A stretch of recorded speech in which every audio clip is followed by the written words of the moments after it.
Tungi soat 4. Butun qishloq uyquda. Men hovli o'rtasida qaltirab turardim. Eski molxonamizning eshigi asta g'iyqillab yopildi. Ichkaridan nafas qisishi, yengil shivirlar va inqillagan ovozlar kelardi. Bu mollar emasdi. Bu insonlar edi. Mening kelinim. Bir oylik yosh kelinim begona erkak bilan u yerda nima qilyapti? Qo'limdagi ketmon dastasi titrardi. Men hozir eshikni ochaman va ikkalasini ham shu yerda chopib tashlayman. Lekin eshikni ochganimda mening butun dunyom, 20 yillik zaharli hayotim chilparchin bo'ldi. Assalomu alaykum, qalbida o'zining aytilmagan dardi, yashirin isyoni bor aziz obunachilarim. Momoni hikoyalari kanaliga xush kelibsiz. Bugun men sizlarga oddiygina g'iybat yoki maishiy janjal haqida gapirmayman. Bugun men o'zining toshga aylangan yuragini qanday qilib o'z qo'li bilan yorib chiqqan, kelinining sharmandalik siridan o'zi uchun eng buyuk najotni topgan bir qaynonaning qonli qissasini so'zlayman. Agar siz ham oila degan qafasda o'zligingizni yo'qotgan bo'lsangiz, bu hikoya sizning ruhingizni ost-ust qiladi. Videoni oxirigacha tinglang. Like bosib obuna bo'ling. Bu qissada har bir ayol o'zini ko'rishi aniq. Meni Nazira deyishadi.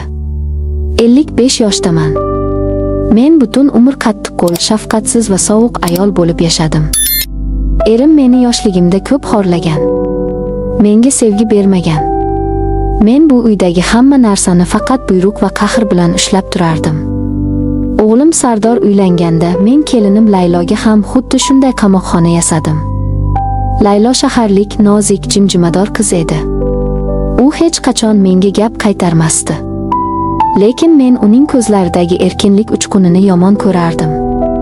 Men uni tinmay ishlashga, menga quldek bo'ysunishga majbur qildim. Sardor ertalabdan kechgacha ishda bo'lardi. Uyda esa doimiy sukunat, doimiy sovuqlik hukm surardi.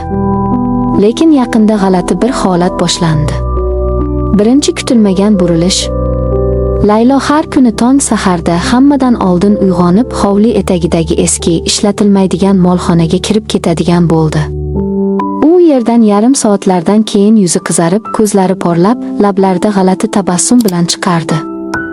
Uning qadamlari yengillashib qolardi. Men o'z o'rnimda qotib qolardim. U nima qilyapti? Uning yuzidagi bu baxtiyorlik nima? Men bu tabassumni bilardim. Bu tabassum faqat ehtirosga, faqat issiq quchoqqa to'ygan ayoldagina bo'ladi. Lekin Sardor har kuni tungi smenada ishlar, uyga ertalab soat 8larda charchab kelardi. Unda molxonada kim bor? Mening qonim qaynab ketdi. Uyimda, mening burnimning tagida u fohishalik qilyaptimi? Men uni poyladi boshladim. Ikkinchi burilish. Bir kuni u molxonadan chiqqach, men sekin borib ichkarini tekshirdim. Molxona tozalangan, burchakka qalin ko'rpachalar to'shalgan edi. Havoda erkaklar atirining hidi qolgandi. Lekin bu mening o'g'limning atiri emasdi. Men g'azabdan aqldan ozayozdim. Demak, u kechalari kimgadir darvozani ochadi. Ular tonggacha shu yerda maishat qilishadi. Men ularni ustidan bosib, Layloni sharmanda qilib uydan haydashga qasam ichdim. Men 2 kecha uxlamadim. Men ularni qopqonga tushirishim kerak edi. 3-kunning tongi. Men qo'limga katta, og'ir ketmon dastasini oldim. Hovli qorong'u. Yengil tuman tushgan. Laylo oyoq uchida yurib molxonaga kirdi. Oradan 10 daqiqa o'tdi. Men devor yoqalab eshik tomonga bordim. Yoriqdan ichkariga mo'raladim. 3 va eng yurakni o'rtovchi burilish. Ichkarida bitta kichkina sham yonib turardi. Laylo ko'rpacha ustida o'tirar, uning qarshisida esa uzun bo'yli bir erkak tiz cho'kib turardi. Erkakning orqasi menga qaratilgan edi. U Layloning yuzlarini silab, bo'ynidan ehtiros bilan o'pardi. Laylo ko'zlarini yumib pichirlardi, "Jonginam, seni shunday sog'indim. Qaniydi, bu yerdan ketsak?" Erkak uni mahkam bag'riga bosdi. Uning harakatlarida hech qanday yovvoyilik yo'q, faqat cheksiz, toza sevgi va qattiq ishtiyoq bor edi. Men eshikni zarb bilan tepib ochdim. "Yaramaslar. Haromilar deb chinqirdim men butun vujudim bilan titrab.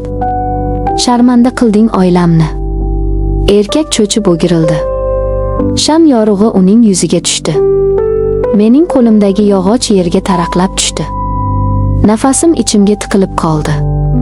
Tiz cho'kib turgan, Layloni ehtiros bilan quchoqlab turgan erkak. Bu mening o'z o'g'lim Sardor edi. Xonaga qabr jimjitligi cho'kdi.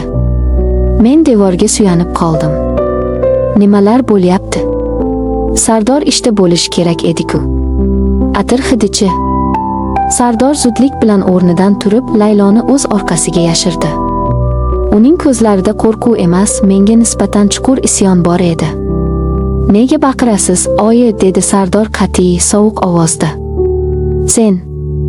Sen ishda eding-ku. Nega bu yerda? Nega molxonada pinhona men duduqlanardim? 4-chi burilish menga eng og'ir zarbani berdi. Sardor menga qarab achchiq jilmaydi. Men ishdan ertaroq keldim, oyi. 1 oydan beri shunday qilyapman. Ataylab atirimni o'zgartirdim. Biz sizdan qochib o'z uyimizda, o'z molxonamizda yashirinyapmiz. Nega deysizmi? Chunki siz uyda bizga nafas olishga qo'ymaysiz. Sardorning ovozi qaltiray boshladi. Siz uni qul qildingiz. Biz yonma-yon kulsak, ko'zingiz qonga to'ladi. Ayolimni quchoqlasam, yotog'imizning yonida tomog'ingizni qirib yurasiz. Siz bizning sevgimizdan nafratlanasiz, oyi. Biz shuning uchun shu sasigan molxonani o'zimizga jannat qilib oldik. Uning har bir so'zi yuragimga bolg'a bo'lib urilardi. Laylo Sardorning orqasida yig'lab turardi. Men yuzimni qo'llarim bilan yopdim. Men o'z o'g'limni, o'z kelinimni shunday yovvoyi qo'rquvga solib qo'ygan ekanmanki, ular o'z uyida, o'z to'shagida erkin bo'lolmay, molxonada ehtiroslarni yashirincha qondirishga majbur bo'lishibdi. Men ularning sevgisiga jallod bo'lgan ekanman. Nega men bunday edim? 5-chi va oxirgi burilish. Shu soniyada men qalbimning 30 yillik tubida qulflanib yotgan, chirib ketgan eshikni ochdim. Men nega ularni qizg'anardim? Chunki men yoshligimda erimdan faqat kaltak yeganman. Men hech qachon Sardor Layloni quchoqlagandek mehr ko'rmaganman. Menga hech kim jonginam deb pichirlamagan. Mening hasadim ularning yoshligiga, ularning alangali sevgisiga edi. Men o'zim ko'rmagan baxtni ularga ham ravo ko'rmayotgan xudbin edim. Men asta tizzalab o'tirib qoldim. Molxonaning sovuq, iflos yeriga va ho'ngrab yig'lab yubordim. 30 yil ichimda yig'ilgan qonli yoshlar bugun otilib chiqdi. Sardor shoshilib oldimga keldi. Oyi, menga tegmang, dedim men pichirlab o'zimni yerdan uzib. Sizlar haqsizlar. Men maxluqqa aylanganman. Men sizlarning yoshligingizni, sevgingizni o'g'irlamoqchi bo'ldim. Meni kechiring.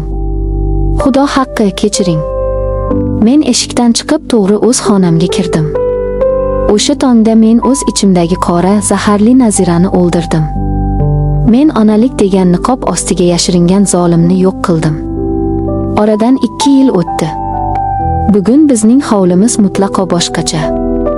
Men ular bilan birga yashamayman.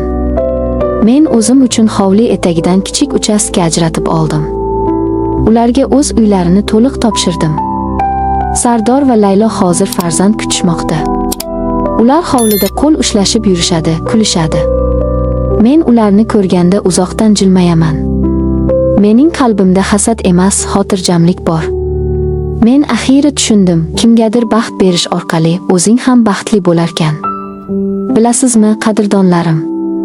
Biz ko'pincha qaynona sifatida, yoshi ulug' ayol sifatida yoshlarning hayotini zaharlaymiz. Biz ko'rgan qiyinchilikni bular ham ko'rsin deymiz. Yo'q. Biz ko'rgan qullik, biz his qilgan mehrsizlik ular bilan tugashi kerak. Avlodlar jarohatini uzish bizning qo'limizda. Yoshlarni seving. Ularning ehtirosiga, ularning yoshligiga soya solmang.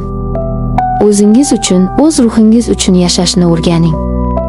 Sizning oilangizda shunday zulmat bormi? Kimdir sizning baxtingizga bolta uryaptimi yoki siz kimningdir havosini bo'g'yapsizmi? O'zingizga savol bering. Izohlarda o'z dardingizni yozing. Biz bir-birimizni shu yerda eshitamiz. O'zingizni va yuragingizni qafasdan qutqaring. Xayr, sirdoshlarim.